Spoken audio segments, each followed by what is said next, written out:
Hey guys, my name is Dran, and in this video, I wanted to share my story on how I ended up drawing manga. So let's just jump right in, starting from the very beginning, when I was but a wee babby.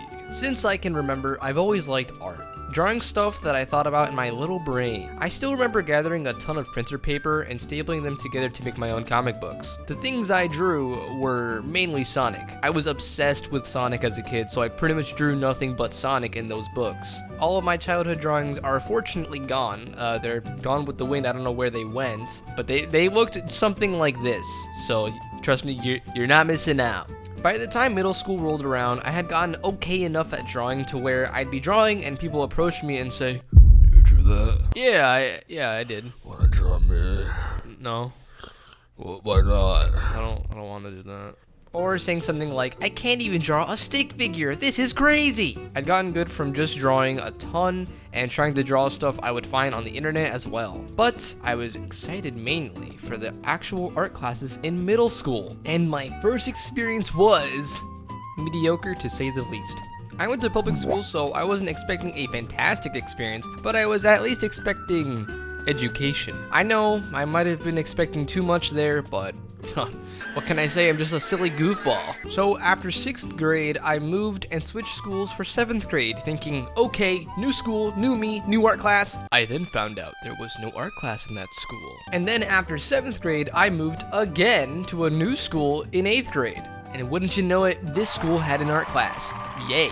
New year, new me, new art class. It's gonna be great. This one was actually the same as the 6th grade class, if not worse, because we still learned basically nothing. These classes were basically nothing but free A's on the report card in school. And if you actually liked art, too bad, because most teachers, at least the ones I came across, were already checked out. So if you have ever been in an art class with a good teacher, consider yourself lucky. Despite this, I continued to teach myself whatever I picked up through observing other artworks, so it was thankfully not a total waste. Throughout those years, the way I learned art was very chaotic. I didn't have a structure, obviously, and was at the mercy of my intuition. So the way I learned wasn't perfect, and it definitely could have been better, but that's just how it went. However, this trend of attending an art class that taught me nothing would continue all the way up to junior year, where I finally was attending an art class that taught me at least a little more than before. Mind you, I still didn't learn much, and it didn't help that at the time I was interested in abstract art more than I was with character art. I would say the lack of guidance definitely influenced me to just draw what I liked instead of practicing the fundamentals and basics like I should have been. But it's fine, because in a way, I still did practice somewhat through doing what I liked. And what I liked doing was line art for patterns, textures, a bunch of stuff that basically boiled down to being called trippy art by everyone who saw it, and I hated that. Here is some of that art. It's it is what it is, really. Finally, when senior year rolled around, I had AP art classes, the apex art classes. On top of that, things were getting serious with college on the horizon. I already made a video about how that went, so if you want to check that out, it's right here in the top right or wherever it is. But anyway, I had to decide what I was gonna be. More specifically, what kind of artist I was gonna be. This left me stumped because I didn't really know what options there were. All I knew was that I liked drawing what I liked drawing. In the beginning, I'd considered being a freelance artist that basically helps out with projects, but it's really hard for me to draw stuff that I'm not interested in, so that wasn't gonna work. Another one was simply selling illustrations in the form of posters, shirts, and all that kind of stuff. But then that got me thinking about the illustrations I made. I took a good look at my art at the time, and I asked myself, why would someone come back to this? It's a drawing somebody would give a passing glance and go, cool. But that's about it. It felt like my work was meaningless and that it had no weight. And before we continue, if you're liking the video so far, please hit that subscribe button. Subscribe, yay! Anyway, back to the video. Looking at my illustrations, I compared it to something like music.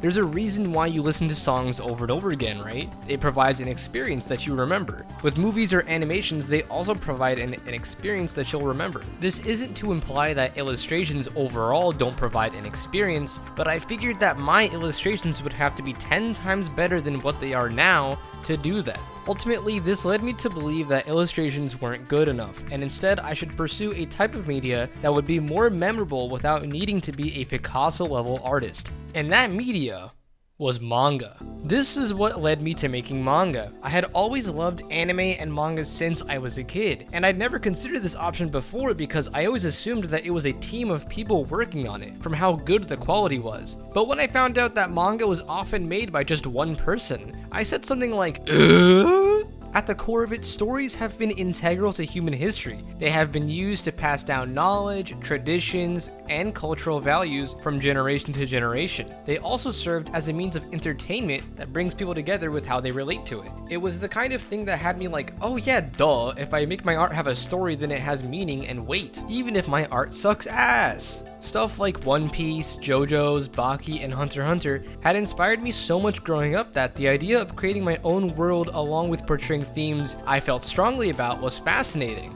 Not to mention having my own manga with my own world I could mess around with sounded like such a fun concept. And then I remembered why I started drawing in the first place. I wanted to draw and create things I thought about. Plain and simple. One might say I wanted to create my own Super Saiyan form. So, just like that, I figured it out. I knew what I wanted to do. With these hands, I wanted to create something that people would remember and enjoy reading, and maybe even sending a good message that could help somebody. And so, I've been in my training arc since. I started pretty much right after high school, and not gonna lie, it felt like I had to start over, but I'm glad I did because of how far I've gotten. If I've learned anything, it's that making manga isn't easy, and like many other things, is a marathon, not a race. My latest manga is in the description if you want to see how it's going. If you got to the end here, thanks for watching. I really appreciate it. If you liked the video, of course, please throw a rock at the subscribe button and like the video. See you later. See ya.